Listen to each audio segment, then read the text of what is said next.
Drawing 2-point perspective dice is exactly the same as drawing your normal boxes.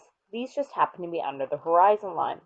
I start with the right angle lined up at the top of the page so that I have a nice perpendicular line. These perpendicular lines are then going to go back to the 2 vanishing points. There are 2 orthogonals both to the left and to the right of each of the lines that I drew for my dice. If my lines intersect other lines, I can draw right through them and not have to worry about it because I can erase these extra lines later once I've completed this part of the project. Next, I'm going to go through and I'm going to determine the edge of the dice. I'm going to try to make it a square so that they are equal sides. I'm going to put these in and make sure that they are perfectly parallel to the line that I drew for the corner of the box.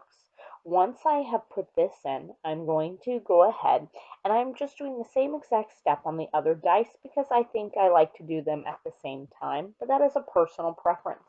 You could choose to complete the entire box and then go back to the other box.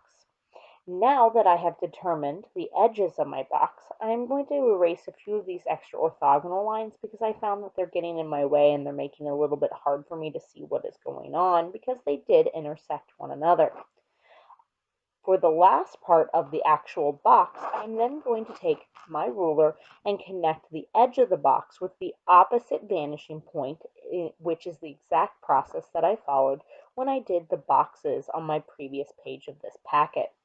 I will end up creating almost an X on this box. Once I've done this to both sides, I'm then going to go through my project, through my packet, and I'm going to add in the dice. Keep in mind that if you are looking straight at a circle, it is a circle. If that circle is tilted or at an angle, it becomes an ellipse. Also, the dice, the dots that are closer to me as a viewer, are going to be slightly larger than the dots that are going a little bit further away from me in perspective.